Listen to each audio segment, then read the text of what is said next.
प्राजक्त तनपुरे आज भाजपमध्ये प्रवेश करणार आहेत। प्राजक्त तनपुरेंच्या पक्षप्रवेशावर आता शरद पवार यांची नाराजी असल्याची माहिती सूत्रांनी दिलेली आहे।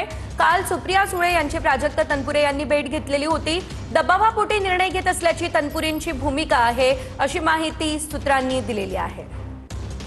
भाजपमध्ये आज पक्षप्रवेश करताय, तुमची भावना काय आहे आणि खरंच चालला आहात का तुम्ही भाजपमध्ये? हा सुद्धा महाराष्ट्राला पडलेला प्रश्न आहे। माझे भावनिक संबंध तिथल्या आमच्या पक्षाशी, पक्षाच्या नेतृत्वाशी, सहकाऱ्यांशी खूप भावनिक संबंध माझे आहेत आणि एक भावनिक विचार केला तर माझ्या दृष्टीने ते हा खूप तसा जड आणि अवघड निर्णय आहे। शेवटी सगळ्याच पक्षात काही चांगले वाईट विचार असतात, पण ज्या चांगल्या गोष्टी असतील, ज्याचा फायदा माझ्या कार्यकर्त्यांना होईल, माझ्या जनतेला होईल, काही कामं माझ्या मतदारसंघातली मार्गी लागतील, हा विचार घेऊन मी त्या ठिकाणी हा निर्णय घेतलेला आहे। बोलणं झालंय तुमचं शरद पवार साहेबांशी?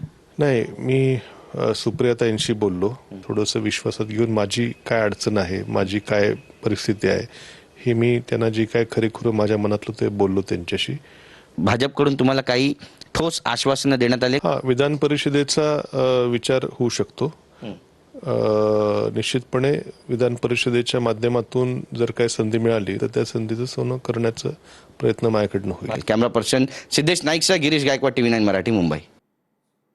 माजी मंत्री प्राजक्त तनपुरे आज भाजपमध्ये प्रवेश करतायत। पक्षप्रवेशाआधीच तनपुरेंच्या अहिल्यानगरमधील संपर्क कार्यालयातील पवारांच्या राष्ट्रवादीतील नेत्यांचे फोटो मात्र गायब झालेले आहेत। आज भाजप पदाधिकाऱ्यांच्या उपस्थितीत तनपुरे भाजपमध्ये प्रवेश करतील, मात्र त्याआधीच हे फोटो गायब झाले असल्याचं बघायला मिळत आहे। तर प्राजक्त तनपुरे यांच्या पक्षप्रवेशावरती शरद पवार यांची नाराजी असल्याचं देखील पाहायला मिळत आहे।